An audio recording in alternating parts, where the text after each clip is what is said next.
Hello everybody, welcome to Snyder's Inc. And today we got a different one for you. This one is from Sunny V2. This is the brutal 92% decline of Jelly. And we gonna find out what happened. What went wrong, ladies and gentlemen? I need y'all to hit the like button, hit the subscribe button, comment what you think down below. Are you guys ready? Of course you're ready. Let's go. How did Jelly lose 92% of his audience in only 2 years? Did the content become repetitive, boring, and unremarkable? Did he become too focused on unimportant things outside of YouTube? Or was his decline the direct result of Jelly's highly successful trio eventually coming to an end? We're going to provide a step-by-step explanation for why Jelly's channel hasn't been doing so well, which is most easily understood if we discuss how he became successful in the first place. When Jelly created his first video on the 3rd of June 2014, he had already been making videos for around 3 years on 2 prior channels, and as a result he had already built up some fairly significant skills. For example, Jelly clearly understood the basics of branding, with almost every thumbnail featuring a clear element of green, which also helped Jelly to release his first line of merch only 3 months after beginning the channel. However, the point at which things began to get serious was when Jelly became 1/3 of what came to be known as the Robust Trio. Look at this guy. Look at this guy. And tell me this guy is not a guy who cares so much about money. Tell me he does not look like a guy who only cares about money. Come on. Jesus. Does Jelly still make videos? Hold on, let me do a little.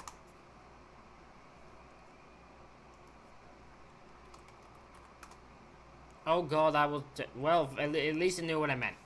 Welcome to Face to Face in Grand Theft Auto 5, but to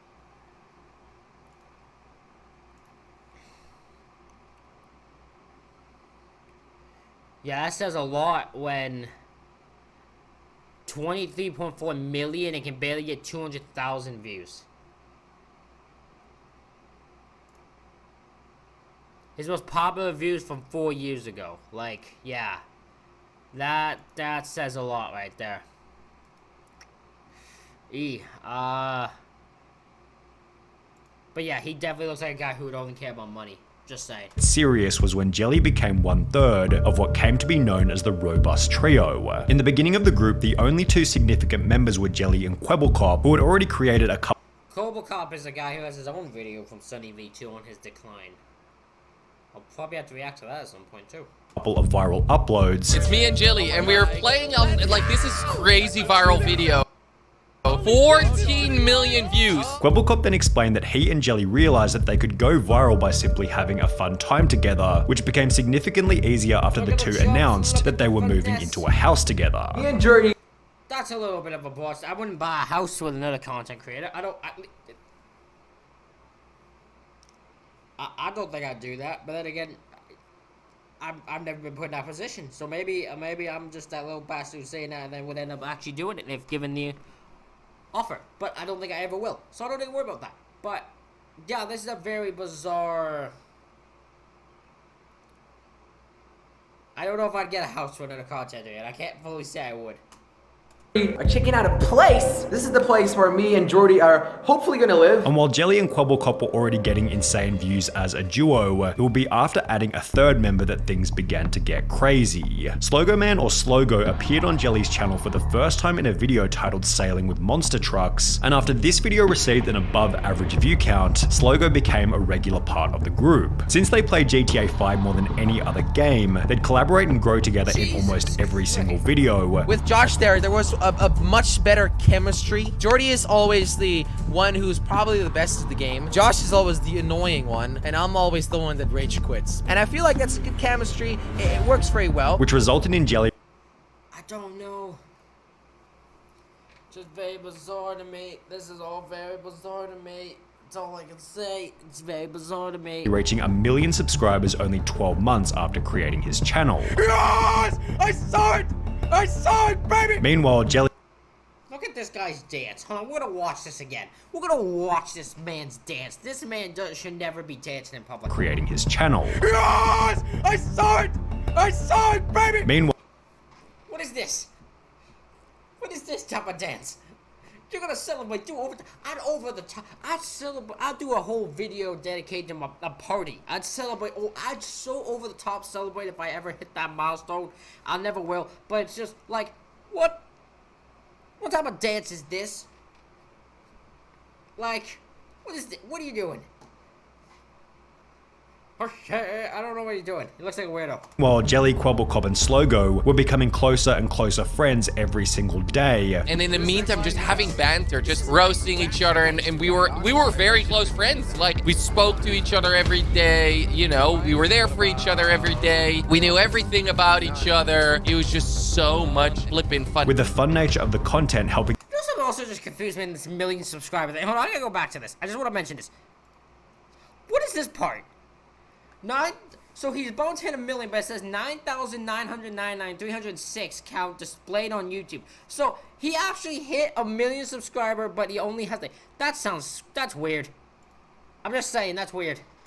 day. And in the meantime, just having banter, just roasting each other, and we were very close friends. Like, we spoke to each other every day, you know, we were there for each other every day.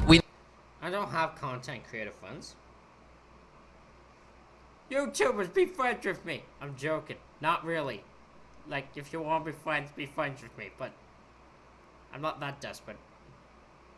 I swear I'm not.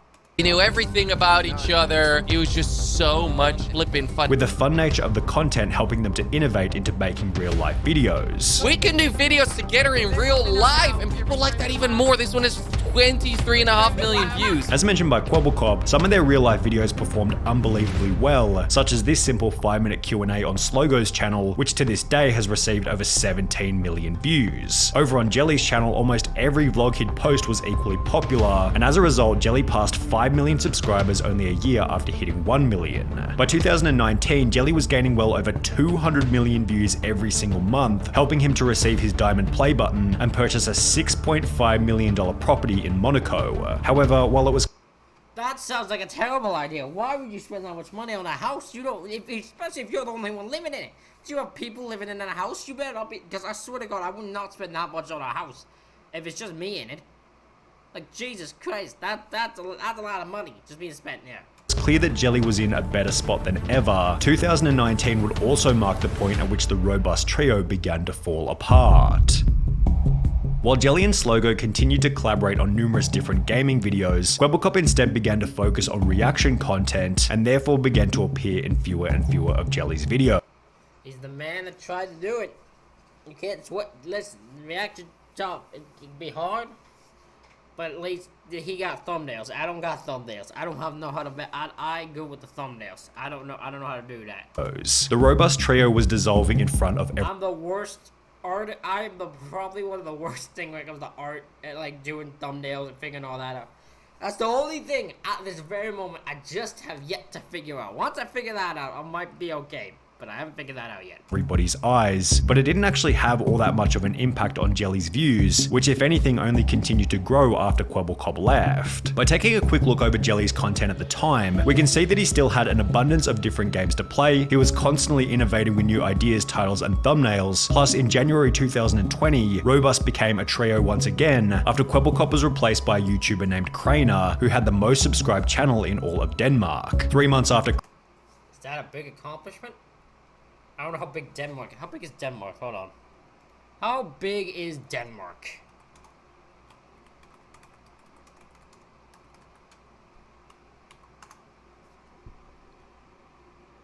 Okay, that doesn't help. Hold on, I need to word this better. How many people live in Denmark? So as of 2021, 5 million people live in Denmark. So in theory, this guy had more subscribers than people in Denmark. He had more subscribers than there were people in Denmark. That is actually insane. Channel in all of Denmark. 3 months after Craner joined, Jelly was able to achieve his highest monthly view count ever at 511 million. I know I misunderstood, like, me acting like Denmark people, the only ones that subscribe to his channel. I get that that's not what happened.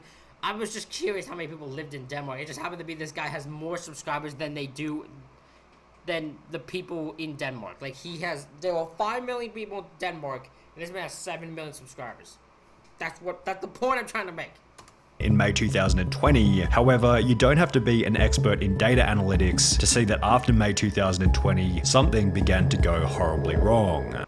Weirdly, it seemed like after the pandemic is when his decline happened, which is very interesting because that seems to be when most people's success continued to grow. Now, we should begin by stating that there was unavoidably going to be some kind of decline from his 500 million view high point, as almost every gaming YouTuber was going through this same early 2020 viewership surge as a direct result of the pandemic. So if we ignore these views which had come about from people simply being at home, the real decline of Jelly began in early 2021. To cut Jelly some further slack, we should also highlight that Minecraft, Among Us, and GTA 5, the 3 main games that he was making videos on at the time of his decline, were well past their peak in popularity on YouTube, and therefore you could definitely make the argument that the first reason for Jelly's viewership decline was that people were simply getting bored of watching these games, which is a problem still faced by the gaming genre today.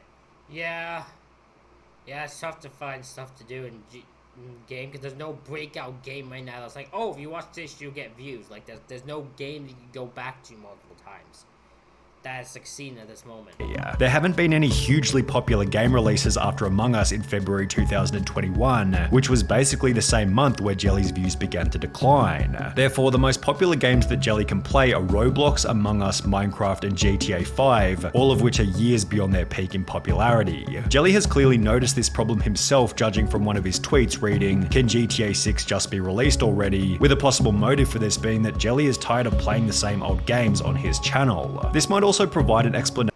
That would be the case, yep. I'd understand that if everything was just related to GTA. That would be the case for me too. I'd probably get sick of playing after a while. For why Jelly's content has become a lot more repetitive and far less innovative. Back when his views were exploding in 2019, Jelly was pushing the absolute limits in terms of ideas, thumbnails, and titles, which, as mentioned previously, was aided by the abundance of different popular games. These days, however, it feels as though Jelly isn't pushing these boundaries in the same kind of way. The ideas, thumbnails, and titles feel almost identical to where they were 3 years ago, but they're now being applied to less popular games. Then there's the problem of the content itself, which in all honesty just doesn't feel like there's that much effort going into it. Sure, the editing on each video is fantastic, but they give off the vibe that Jelly's just played some random game for 30 minutes, sent the footage off to his editor, and taken the rest of the day off. Now, I'm sure that this certainly isn't the case. It can feel like that if you are a YouTuber and it does not feel like you are putting everything into your video. It can detract people. It can make people feel uninterested. It can not, it can make people not feel the passion you have for this. And I feel like this might be an issue for reaction channels like mine, where people don't, I don't know how you feel when it comes to me. I don't know if you feel the passion I have for, like, because I enjoy doing these completely, but I don't know how that come across in a video, because a reaction video is very easy to make, right? Like, you get, like, let's not pretend like it's hard to do here. Doing it consistently every day, that's a bit more of a challenge, but, like, doing a reaction video in itself is not hard to do in theory. So I don't know if when I do a reaction video, if my passion is shown as big as it is, if that makes sense. But if it feels like you're just doing a video, you're handing off and you're done with it and you're bored with it and you don't have to worry about it anymore, it will show. And I guess that's the case here with Jelly. Case, but for some inexplicable reason, Jelly gives off the vibe that he isn't as committed to the content as he used to be, which is an absolute necessity for the growth of a channel. It's no coincidence that a creator like MrBeast is constantly going out of his way to reiterate that he wants to be doing YouTube for at least another decade. He's signaling to the audience that he's in it for the long run, and he knows that as soon as you stop committing to your YouTube channel, the audience will as well. Meanwhile, yeah, MrBeast is a crazy man. He's crazy at what he does. He absolutely crazy at what he does. The man commits to the thing, and he's gonna commit for years to come. While Jelly does the opposite to this by stating that he sees his own channel as being dead. I'm not on this list. Where on this list do I belong? I'd consider myself pretty dead. Hey, I consider myself to be in the dead category as well, all right? I'll chill with you over there. And to make things even harder for himself, Jelly makes it very obvious that he's distracted by unnecessary things from outside of his channel. Now, we're going to make a point that's somewhat similar to the one made in the Kwebbelkop video, being the foolishness behind sharing a luxury lifestyle to social media, although we're going to approach it from a slightly different angle, because if anything, it's worse in the case of Jelly, as he's so obviously distracted by ego-related purchases. In early 2021, during the same time period where his views began to decline rapidly, Jelly announced that he'd purchased a $10 million boat. Why? Why do you need Why do you need a $10 million boat? That $10 million, right? Am I dumb? His views began to decline rapidly. Jelly announced that he'd purchased a $10 million. Yeah, why do you need a $10 million boat? Why do you need a boat in the first place? It's a whole different question. Why do you need a $10 million boat? What is so special about that boat? God damn, if I was in Bottom, I'd just buy one. I'm the cheapest one I can buy. I don't care about spending money. Spending money is not my thing. I'm not great with money. I'll admit that. I can tell you that with all honesty. Hey, how's it going? I'm not good with money. But I ain't this stupid. This just next level stupid. Boat. At the start of this summer, I actually ended up buying myself a nice boat. In the very same video, Jelly explains that he's also purchased a green Lamborghini Huracan. I also bought a Lamborghini to go with his already existing. Why? What are these people? Stupid people. He's stupid. He's just stupid. Lamborghini Urus, and in September 2022, Jelly posts another video explaining that he's bought an abandoned mansion, which looked as though it needed a fair bit of work and a lot of time away from being. I'm gonna be honest, that sounds like actually a good idea. I'd do that. I'd buy an abandoned mansion. I don't know. Even though it would take time away, that sounds like something I'd do. I'd buy something abandoned just to see what the hell it looks and fix it up. That sounds like fun, actually. Committed to YouTube. It's a bit of a mess. I didn't make the mess, okay? I just bought it like this. So why is this a problem? I see so many business people get burned, and what they do is they start making some money, and then their lifestyle just creeps and it grows into this massive hungry beast that then consumes them. And what you've got to be very careful with is you can't let the byproducts of your thing distract you from your thing. This is a principle that someone like Mr. Beast understands perfectly. He's always voicing his disdain for luxury and anything that removes the focus from the growth of his channel. On the other end of the spectrum, you have someone like Jelly, who seems to be searching for distractions, and it's clearly having an impact on his ability to produce top quality content. For example, in July 2022, Jelly uploaded a video titled "This Isn't Working Out," in which he'd explained that after many years, he was no longer able to produce 2 videos per day, and was instead going to start releasing just one. Starting now, I am gonna quit posting 2 videos a day. This was justified by Jelly stating, That sounds BS, bro. If you could do 2 videos a day before, you could do it now. You should be committed to YouTube. If that's your thing and that's your way of income, don't look at YouTube as lesser than. That's a bad idea. that the quality of each video should increase. Lowering the quantity should up the quality. At least that's my goal. If I can spend more. Well, tell me, Sonny V2, did that help? More time on a video, that video will turn out better. Although the quality didn't actually change much after posting this, meaning that Jelly was simply uploading half. So he just got lazier. It's just half the content got lazier. That's all that is. Understood. As often as before, with minimal change to the substance of the videos. Then there was the collapse of the robust trio, but for the second time. We mentioned earlier that Kwebbelkop, who had close to 15 million subscribers, left the trio in 2019, but was instead replaced by Denmark's most subscribed YouTuber called Craner. Well, Craner continued to play with Jelly and Slogo for roughly 2 years. However, like Kwebbelkop, he also began to appear in fewer and fewer videos. It also could be the case where just you get sick of these two. Like, you might get sick of Jelly. He seems like pretty damn quick. I bet you get, it looks like a guy you get sick of quickly. And also, like, if they're just doing the same stuff over and over again, you probably get sick of it. And you probably want to do something else. In May of 2022, fans noticed that Jelly and Slogo had removed any mention of Crainer in their video descriptions, leading everybody to believe that Crainer had been kicked from the trio. Well, 4 months later, Crainer would take to his YouTube community tab to make the following announcement. Too many theories out there about why I'm not recording with the guys anymore, and I thought although I always like to keep private, why not just address it so people don't get the wrong idea. Jelly and Josh are great people and I wish them the best. Last year and also somewhat into 2022 was the toughest time I've gone through. I lost my dad, came out of a long relationship with my ex-wife around the same time too. As most of you know, this resulted in me not recording for weeks or a month at a time. The guys were very understanding and sweet. However, no drama happened. I didn't use them to garner attention then leave. And for people saying I just use them for views, wouldn't it make a lot more sense to stay recording with two of the biggest creators on the platform? I think so. I wanted to change and I wanted to do my own thing for once. This post not only That's fair. That is 100% fair. He had, he went through some troubling time. He went through some stuff. He wanted to do his own thing. There's no drama involved. That's fair. I completely believe that.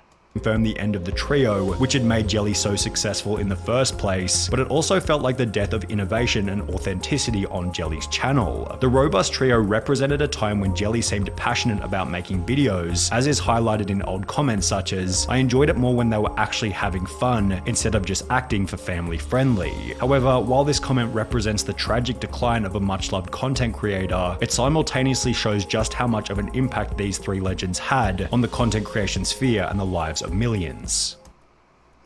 That's a fair statement. They did, but unfortunately, it fell off, and because it fell off, it didn't help Jelly in this case. Yeah, that sucks to hear. But if you distract yourself outside of YouTube, it will cause you to cause a decline. That's what will happen. Ladies and gentlemen, hope you all enjoyed this reaction video. Let me know what you thought in the comments. Hit the like button, hit the subscribe button. Thank you all for watching, and I'll see y'all for the next one.